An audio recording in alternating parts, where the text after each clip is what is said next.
Hi mga Lodi, good morning, good morning. Ngayon lang ako mag-upload na naman ng video. Pero meron tayong magandang balita about sa Pi Network kasi nagkaroon ng Ask Me Anything dito sa core team. So sinagot nila yung mga tanong ng mga pioneers. Kung papanoorin yung mga 23 minutes siya. Pero maganda siguro panoorin nyo siya kung gusto nyo. Pero meron lang akong gustong pag-usapan natin dito na nabanggit nila para maliwanagan naman tayo kasi ngayon nanghina ata mga pioneers. Okay? So ganito pala mangyari.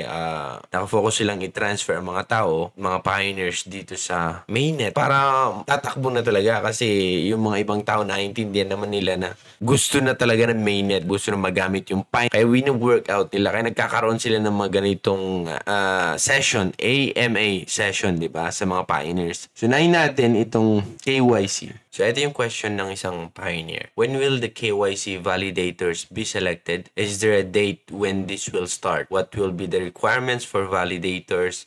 How long will the training last? Who will be responsible for this? So, ngayon, maganda itong question na to. Ngayon, sinagot ni Miss Kakulasis, yung babae. Nagkakaroon ng simple tutorial kung paano maging isang validators. Pero, sabi nga nila, so, una nilang kukunin na mga validators ay yung mga mods. Tapos, i-validate nila kung sino ang trustworthy na maging validators sa mga pioneers. Automatic din yung mga mega mods na trustworthy na sila na pwede na silang mag-validate at maging valid na for KYC. Lahat ng ma-validate nila for KYC. So, talagang marami pa mangyayari dito sa Inclose. Binanggit din nila dito na ang unang priority nila is talagang ma-transfer yung mga taong pioneers dito sa mainnet or makapag-KYC. Yun yung parang inaatupag nila ngayon. Okay? So, merong tutorial next. Siguro makikita natin sa applications. Ito yung questions nila. Will minors who do not meet the age criteria yet be able to KYC once they do?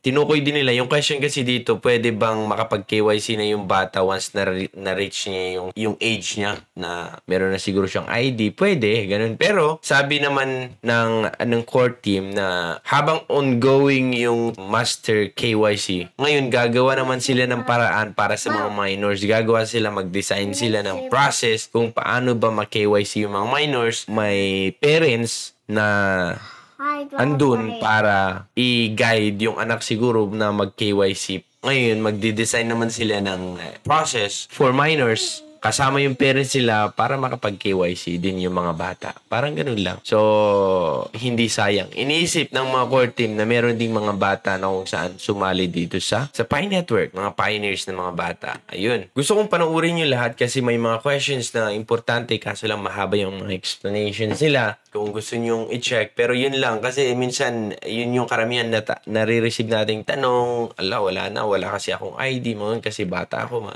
Pero, may paraan kung gusto talaga.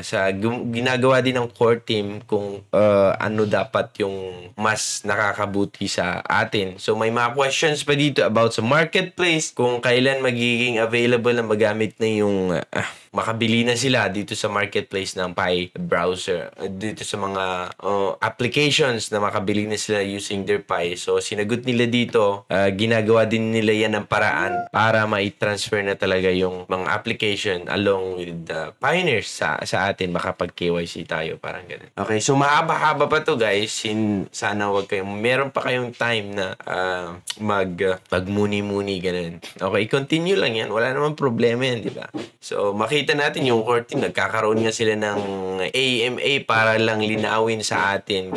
Tuloy lang tayo sa pag-support dito sa core team kasi alam natin na ito ay napakagandang project. Once na maraming nagsabing ewan daw. Pero ayan nyo sila. Basta sa atin, supportan natin ang core team kasi kailangan nila yung support natin. So, ayan lang guys, ang update. Gusto kong panuorin nyo to. Punta lang kayo dun sa, ilagay ko yung link nasa baba. Para nasa channel ng Pi Network para naman mapakinggan nyo. 23, mahaba-haba, 23 minutes pero maganda.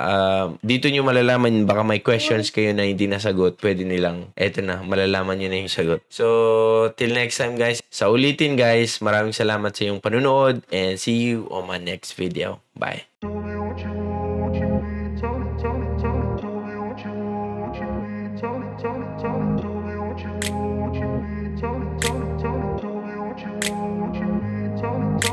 I grew up in a place where they told you what to chase.